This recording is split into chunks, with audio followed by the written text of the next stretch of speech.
কংগ্রেস মমতাকে সমালোচনা করার জন্য দিল্লি নেতৃত্ব দরকার পড়ে না, যেন আমরা কাফি।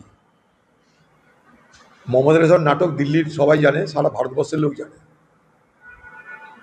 এই ইন্ডিয়া জোট কখনো সে থাকে, কখনো সে থাকে না। নিজের প্রয়োজনে ইন্ডিয়া জোটকে আহ্বান করে, আর নিজের প্রয়োজন ফুরিয়ে গেলে ইন্ডিয়া জোটের বিরোধিতা করে। এ রাহুল গান্ধীরও বিরোধিতা করেছে, সোনিয়া গান্ধীরও বিরোধিতা করেছে, কংগ্রেসের বিরোধিতা করেছে। কখনো কংগ্রেস করতাম ভাবতে না নাকি লজ্জা হয়, সে মন্তব্যও করেছে। হঠাৎ করে এখানকার ভারতবর্ষের অন্যান্য জায়গায় বাঙালিদের উপরে নির্যাতন করার নামে উনি নতুন করে রাজনীতি খেলা শুরু করেছেন। একবারও কেন সেই সমস্ত পরিযায়ী শ্রমিকদের সেই সমস্ত রাজ্যে যেখান থেকে তাড়ানো হয়েছে বা যারা পালিয়ে এসছে সেখানে নিয়ে যাওয়ার পুনর্বাসনের কেন তিনি দাবি করছেন না? কারণ ভারতবর্ষ একটা রাজ্য যেখানে যে কোনো প্রান্তের মানুষ যে কোনো প্রান্তে গিয়ে বসবাস করতে পারে।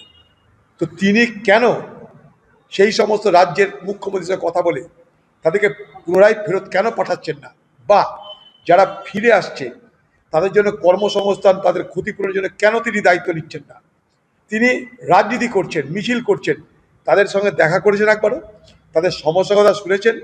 তাদের সমস্যা সমাধানের চেষ্টা করেছেন? আপনি না কোর্টে গেছেন, না কোনো মন্ত্রীর কাছে গেছেন। কোর্টে যাচ্ছে কে? সেই সমস্ত পরিবার, তাদের পরিবারের লোকেরা, যারা তাদের পরিবারের যারা রোজগার করা ব্যক্তি, তারা যেহেতু বাইরে আছে, তাদের নিরাপত্তার জন্য তারা উদ্বিগ্ন তারা কোর্টে যাচ্ছে। সেই কোর্টের রায়ে তাদেরকে সেখান থেকে ছাড়া হচ্ছে।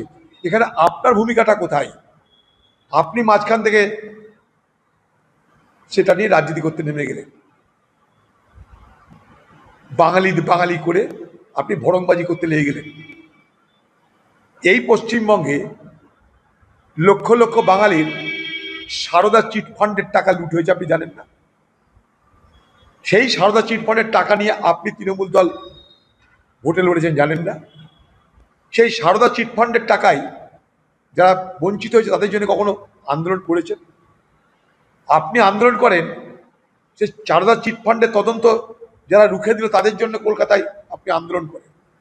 আপনি বাঙালি?